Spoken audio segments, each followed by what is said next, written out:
Next one. All right. Coach of the year. Coach of the year. This one's straightforward. So it's pretty straightforward. What do you got? Alberto Salazar. No, I'm just kidding. I'm going to go with Mike Smith. First man or woman or human to win 2 NCAA cross-country titles in the same year.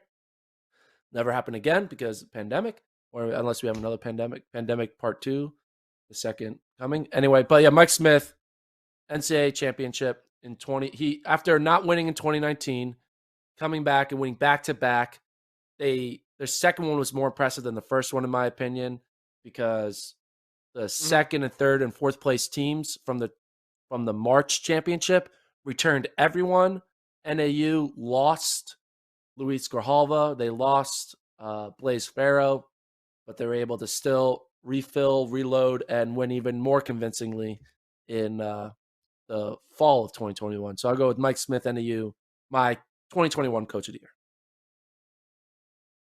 This is tough from a professional side of things because the groups are usually really small and it's tough to have multiple winners. So I always look at college on this.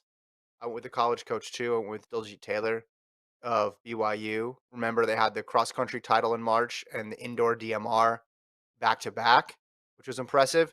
Now, they didn't get the fall cross country title, they were runner up, but this is what makes her a little bit different, the individual titles. So they had Orton win the individual cross title.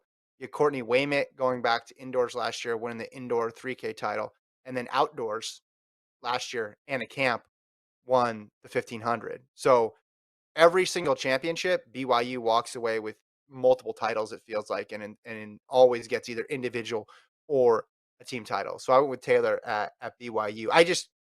I think back to those 3 days or 4 days in March when it was like the story was like on the men, it was like, oh my gosh, Cole Hawker did that indoor double. And then on the women's side, it was like BYU had 2 separate teams doing 2 separate crazy things between indoors and cross country. Do you have any pro coaches that you're thinking about for this? I was trying to think of pro coaches, and it was kind of hard to pinpoint because most pro coaches, they just have one athlete, and it doesn't feel like, while, yeah, you're responsible to the athlete, you kind of feel like you give more credit to the athlete than the coach. I was thinking, are we screwing over Newberry Park's high school coach, Sean Bronson? Because what he's doing is kind of all time with the Newberry Park guys winning state, winning running lane with the greatest 1, 2, 3, 4 ever. So we have, let's see, I'm looking at the chat here. Rose Runner mentions Ben Thomas, coached 3 guys to run 353 or faster. He also says rookie of the year as coach, Dathan Ritzenheim would be one. Tampico says, Tampico says Bobby Kersey. I mean, Bobby Kersey's an interesting pick. So Sydney goes to Bobby Kersey and runs faster than she ever has. And then he also, longtime coach Allison Felix, gets her one last individual medal as well, too. It's just tough. You're right. Because you have a group of like 6 people and 2 of them make the team. And then, or they have one international athlete. It's tough. It's way, I think, simpler looking at it from a collegiate side of things. But Thomas in the mid distance, obviously that group you talked about it before, they're all gone now. But the Charlie Hunter, Cooper Tier, Cole Hawker triumvirate, it's pretty strong. I mean, we could give the coach of the year to Elaine Thompson, Ross coach, Stephen Francis.